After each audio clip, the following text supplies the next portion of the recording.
Hello, you're listening to Questboard, a podcast where we make up random side quests. My name is Brandon. And I'm Tiffany. And just so you know, we are not professional writers in any way, shape, or form. At least we don't claim to be. We just really like tabletop RPGs, and we do this for fun. That's right. And this is going to seem like a little rush beginning, but we just had a stupid conversation. And so we're like, okay, we'll continue this while recording. Yeah, so we were literally like, okay, we must We put talked this in the about, episode. if having a finger, like a bird land on your finger, you're a druid in real life. Then it's like, oh, a Disney princess will be a druid. Yeah. And so then we started coming up with what Disney princess is what class. Mm-hmm. And then you argued, oh, Belle would be a ranger because the beast will be her animal companion. And I argue she is book smart, so she's a wizard and the beast is her familiar. I agree with that, and I now know who the ranger is. Jasmine. I already thought of it. Merida. Oh, she's got a bow, but I was going to say Jasmine because she has a pet tiger and that's the animal companion. Yeah, but I feel like Jasmine would be more warlock. I don't know. It's either that or she was able to sneak out of the castle into the street, so she'd be a rogue. Oh, yeah, I feel like she'd be Or more is that rogue. like a little racist because Arabian? Well, no, because her boyfriend's a street rat. Did they ever get married? Oh, I think they did. Yeah, Well, I think they finally got married in the third movie. In the first movie. I don't like sequels.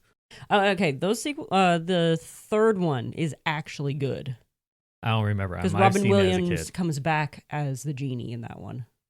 The second one, they got some other guy, and it ain't right. So Jasmine's a rogue. Yeah, Merida's the ranger. She has a pet bear. I thought of a better druid. Who? Pocahontas. Okay, now we're gonna get into the argument. She's not really a princess. Okay, I googled Disney Elsa princess. is sorcerer, obviously. Oh yeah, I googled Disney princesses, and this picture has Pocahontas. It also has Tiana. I guess she marries into it. I'm pretty sure Princess Leia is a princess canonically in Disney. Yeah, Mulan's in here too. Yeah, they're not princesses. Okay, Mulan's the fighter. Oh yeah, Mulan's fighter. Yeah, like battle master fighter or whatever that Yeah, branch that is. is. Yeah. Okay. What about Rapunzel, healer? So she's the cleric. She's a cleric with or her light hair. cleric. No, life because the hair and all Healing that stuff. yeah. What about Tiana? Tiana didn't. Okay, I never watched the movie. Did she have a temper about her?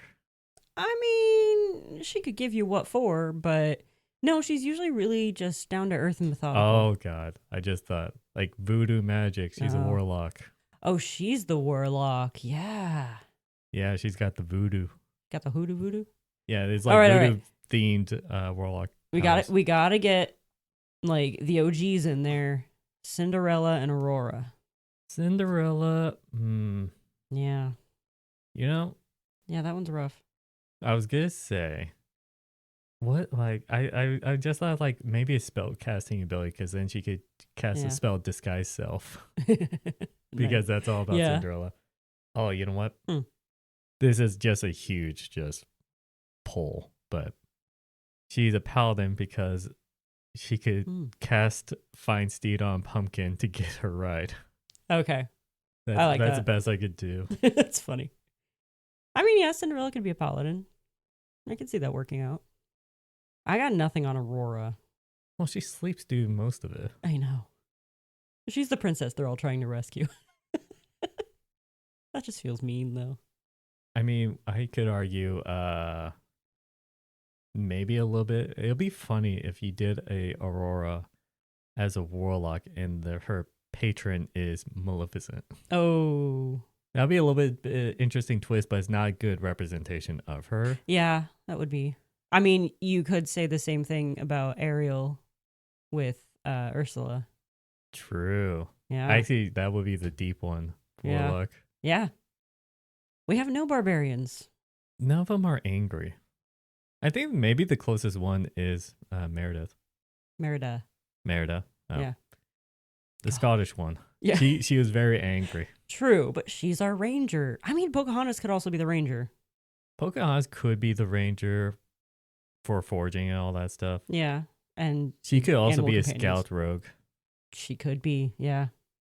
I mean, we can double dip. It's fine. Yeah. This is a stupid rule I set. mean, they we're could applying multi-class to us. too. I do absolutely love the picture I have brought up right now because it has all the princesses that I've been mentioning and just the edge of Merida. You can only just see her hair and a shoulder on the screen. Is there any other princesses? No, I've mentioned all the ones on this picture. Let's see. Internet, tell me things. No, I think those are just like all the classic ones, or like the ones that are recognized in all of the franchises Okay. and all this fan art. Well, if you agree with us, or I found one more. never mind, what's it? Moana. She gets pretty angry. Swashbuckling rogue. Oh, yeah. Done. Okay. If you agree with our stances on this, or you have a suggestion of your own, Yeah. of which class each princess would be, you can let us know down in the comments. Also, let us know if we missed any of them. Oh, we probably did. There's so many Yeah. princesses out there, but we just went with the core. Mm-hmm. Quote unquote core, because Yeah. Mulan is not a princess.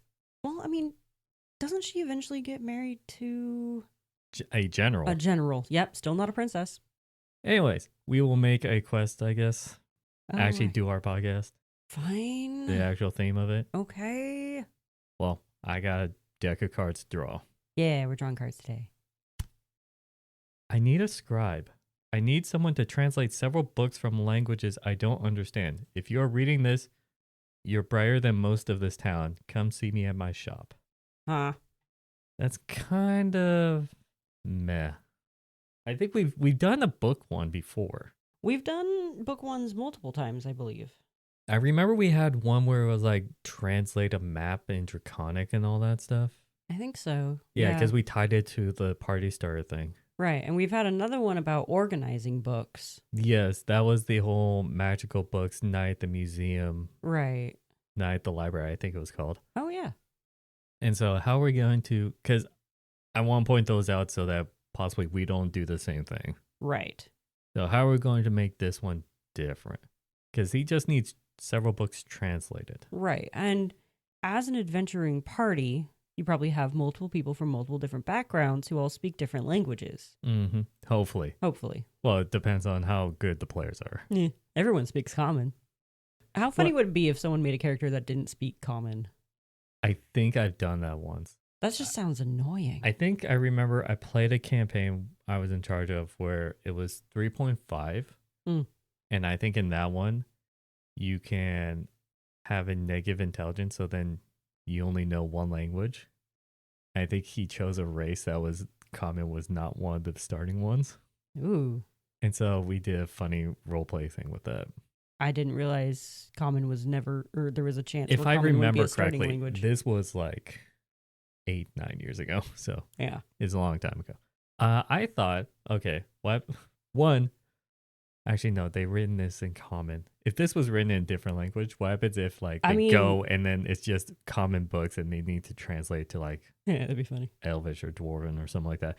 Yeah. No, I had thought of what happens if it's an ancient language and all that stuff. But what if the thing isn't written in common? What if it is written in a different language and you're trying to find people that actually speak that So language? my idea is, yes, it's not going to be in common. It's going to be in this like ancient kind of language in which could lead to like, hey, the players just need to eventually find a way to be able to understand it to do it. Mm-hmm. Maybe this could be just like a back burner kind of quest. Could be. But what happens if they finally translate it and give it to the person and then they read it and it was really text for summoning like basically Cthulhu level like great old one summoning, and then it pulls everyone, the person and possibly including the party, into basically like a dimension or like something like that of like great old ones and turn this into a horror campaign. Summon Bagagwa.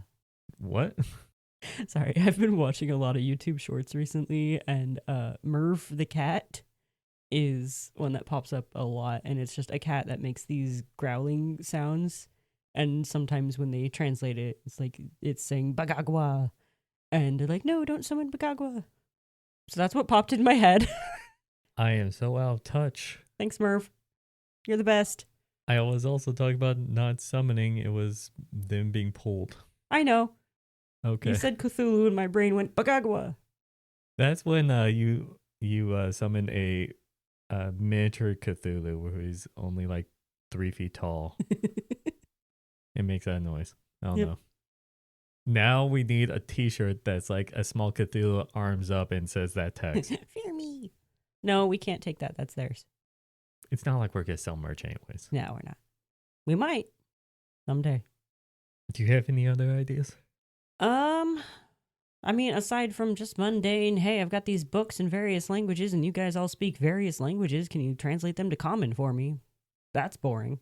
I like your idea. Well, we always have to do a twist. Yeah. That's this show. Well, I mean, it kind of reminds me of in the campaign where I am playing a bard, I cast comprehend languages on a incomparable, I messed up that word, Incomprehensible? That book.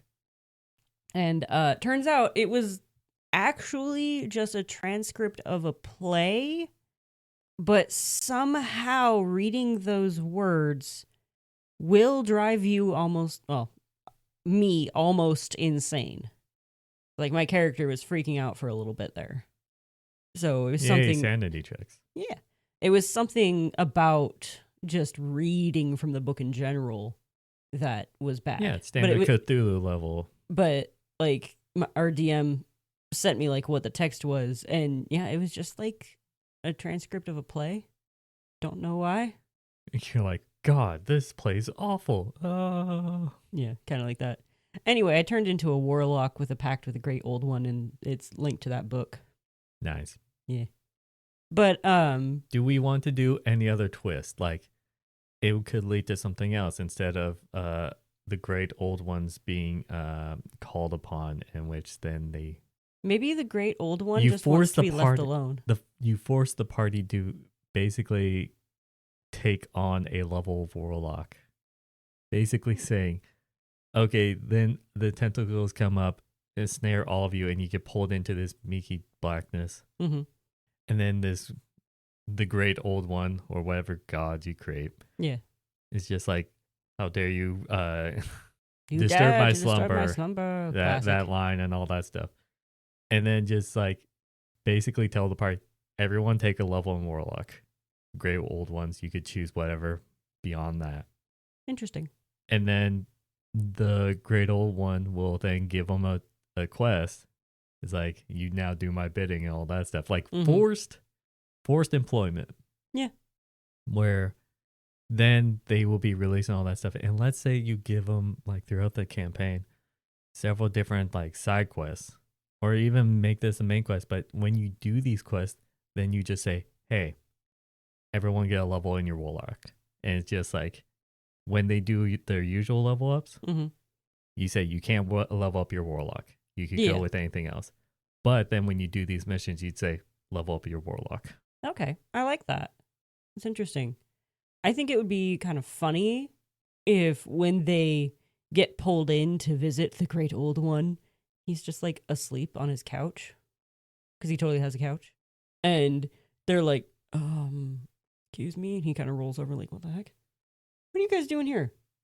I made that book incomprehensible. Now I'm picturing just like them being pulled down, and then they're on like the underground cavern, kind of cliffside, peninsula kind of shaped. Yeah. Cliffside, and then rises up a Cthulhu-like face. Right. And he's got that nightcap on. Yes. And he's like, why did you wake me? Kind of thing. Yeah. He wanted to be left alone, so he made it so no one could read his summoning ritual. He did that on purpose because he didn't want anyone to bother him while he takes a well-deserved nap. Cthulhu is tired. No, they want to destroy everything. That's the whole bit. Everyone needs a nap now and then. They've just been sealed away and all that stuff. Does he just need a Snickers? Is he not himself today? He's hangry. Yeah, he's Betty White in that one commercial.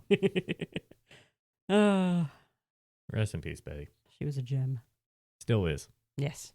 You never left that. Mm-mm. Okay, are we doing that approach? Yeah. Okay, so what is, if we're going to do that. Okay, maybe not Cthulhu. Whatever great old one. Yeah, pick one, make one up, have fun with that. And it's always just going to be giving the party a level in Warlock Great Old One Right. patron. What is the goal that the Great Old One is going to have for the party? We'll decide that, Okay. and then we'll probably call it. Yeah, okay. Maybe there's another Great Old One that is like kind of, they're rivals or something like that, and they don't get along. And their cult is trying to essentially rid the world of this Great Old One. So the whole goal is get rid of the other you're cult. You're really trying to make this one the good one because you can never. No, they're both bad.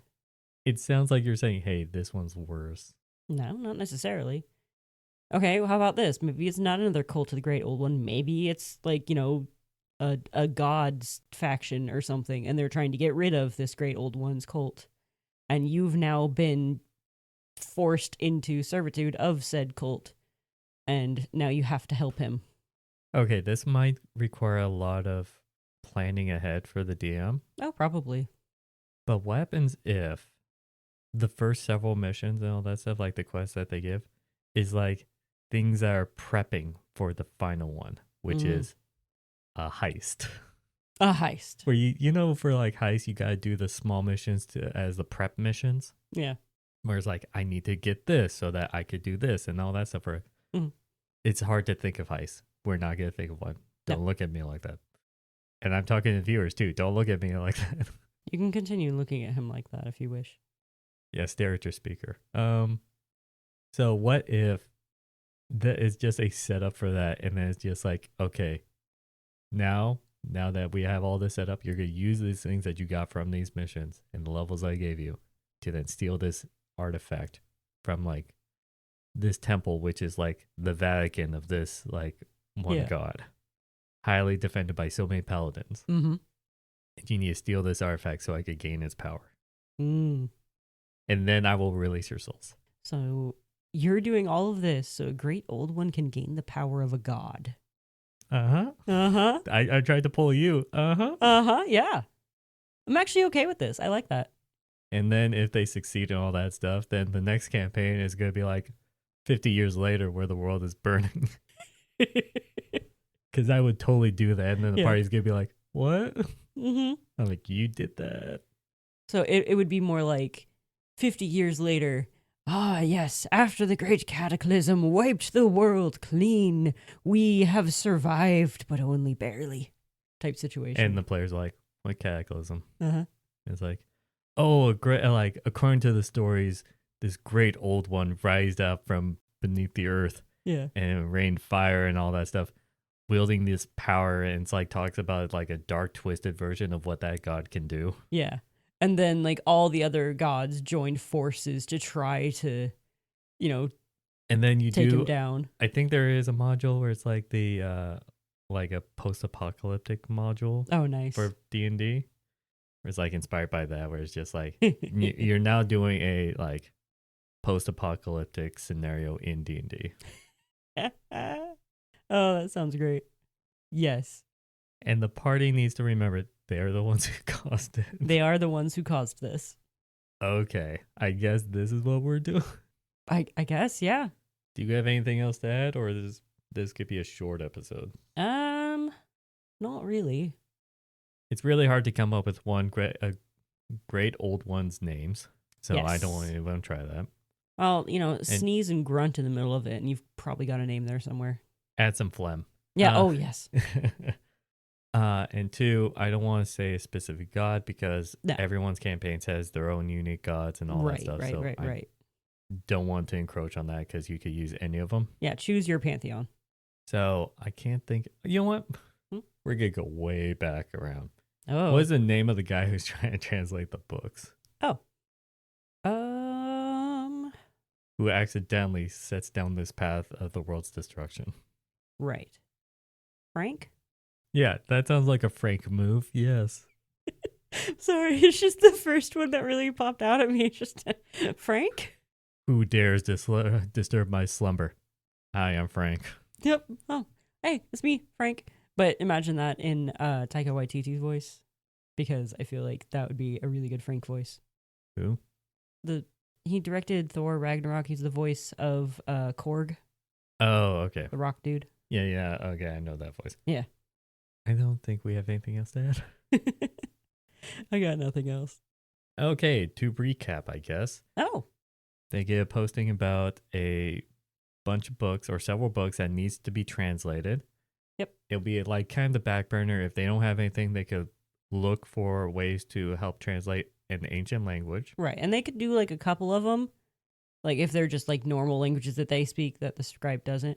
But then they come like the person's like, I've got this one though. No one's been able to figure this one out. Yes.